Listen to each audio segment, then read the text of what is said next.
ታየ የኔ ቆንጆ የኔ ጀግና ወይ ፍንክች፣ ዛሬ ደግሞ እንዴት አባቱ ነው እምር ያለብሽ የኔ ውድ እናትነት። እናቴ ተስማምቶሻል፣ እምር ብሎብሻል የኔ ቆፍጣና ማለት ነው። ቆፍጣና እኮ ነች፣ የእውነቴን ነው የምላችሁ የኔ ጀግና ሩታዬ፣ እንኳን ሰላም መጣሽ በመጀመሪያ ማለት ነው። እዩ የሚሉት ልጅ ግን በጣም ገርሞኛል። ዛሬ ደግሞ ሩታን ያው ቤት ድረስ ከቢኒ ጋር ሄዶ አብርሽን እንዴት አትጠይቂውም? አንቺ ነሽ ክፍተት እየፈጠርሽ ለዚህ ሁሉ ያደረግሽው አንቺ ነሽ። አብርሽ ደግሞ በህይወቱ ወስኗል።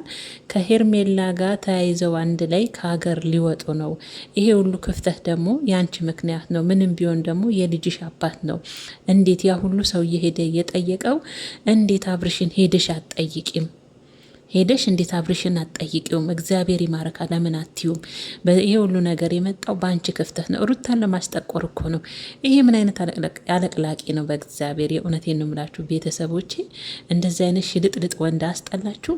እዛ ጋ አብርሽ ጋ ከሄርሜላን ለምን አልተቀበልካትም? ደስ የሚል ነገር ነው ማፍቀርሽ እያለ ያጨበጭባሉ። ሩታ ጋር መጥተው ደግሞ እንዴት የልጅሽ አባትሽን አትጠይቂም? እንዴት ክፍተት ትፈጥሪያለሽ? አንቺ በከፈትሽው ክፍተት ነው አንቺን አብርሽ የምትመልሹ መልስ ነው አብርሽ አሁን ያለበት ደረጃ የደረሰው። ቢኒ ተናዶ ያው ከሱ ጋር አንድ ሁለት ገብቶ ነበር። ቢኒን በነገራችን ላይ ታውቁታላችሁ። ሆስፒታል ድረስ ሄርሜላ ልጠይቅ በሄደች ሰዓት ከፈረንጆ ጋር ሆነው ጭራ አስበቀሏት ማለት ነው። እና ሩታን ዛሬ ደግሞ ከዛ መጥቶ ደግሞ ሩታን እዚህ ለመውቀስ ሩታን ለማስጠቆር መጣ። ይህ እዩ የሚሉት ልጅ ማለት ነው። ሩታዬ እኮ ቆፍጣና ነች ወይ ፍንክች ነው ያለችው። አልችልም አለች። ሕፃን ልጅ ጥዬ እሱን የምጠይቅበት ምክንያት የለኝም። አሁን የምመላለስበት ጊዜ አይደለም። የፈለገውን መወሰን ይችላል። ከሀገር መውጣታቸው ታዲያ እኔን ምን ይመለከተኛል? መብቱ ነው የፈለገውን ማድረግ። የኔና የሱ ነገር እየተዘጋ ነው። ከዚህ በኋላ እየተመላለሳችሁ እናንተን በር እየመጣችሁ እያንኳኳችሁ ባትረብሹኝ፣ ሰላሜን ባትነሱኝ ጥሩ ነው። እኔ እኮ እናንተን ብዙ ነገር ማድረግ እችላለሁ፣ ግን ደግሞ አብረን በልተናል፣ አብረን ጠጥተናል፣ በደስታም አብረን ተደስተናል ከሁላችሁም ጋር። ግን እኔ እናንተን በእንደዚህ አይነት ሁኔታ አልጠብቅም። አንተም ነበርክበት በጊዜው። እሱ አሁን አይመለከተኝም፣ የተወኩት ነገር ስለሆነ ስለሱም ስለሷ የሚመለከተኝ ነገር የለም። ከዚህ በኋላ ግን እየመጣችሁ ህይወቴን ባትረብሹኝ ጥሩ ነው። በሚመቼን ሰዓት ያው ሄጄ ያው በሚመቼን ሰዓት ሄጄ ሳይሆን በሚመቼን ሰዓት እንደዚሁ በሚመቼን ሰዓት በአጋጣሚ ድንገት ልጠይቀው እችላለሁ። ከዛ በኋላ ግን እየመጣችሁ አትረብሹኝ በማለት እንግዲህ አረሷ ብዙ ነው የተናገረችው። ቤተሰቦች የቆፍጠነን ያለች ወይ ፍንክች አለችው። ከዚህ በኋላ ወደ ኋላ መመለስበት አንድም ነገር የለም አለች ሩታ። ወይ ፍንክች ነው ያለችው። እግዚአብሔርን እምነሽ ወይ ፍንክች።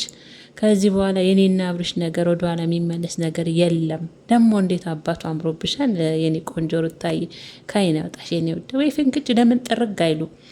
አብርሽና ሄርሜላ ከሀገር ሊወጡ ነው።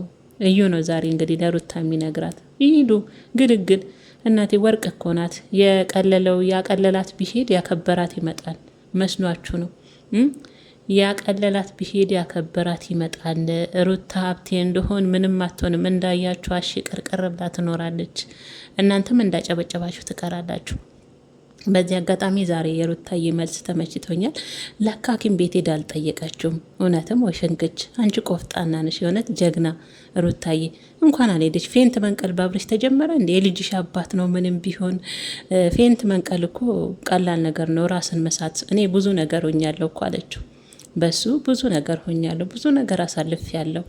ፌንት መንቀል ቀላል ነገር ነው። እውነትሽን ነው ሩታዬ የኔ ቆፍጣና። እናንተ ሄዳ አልጠየቀችውም።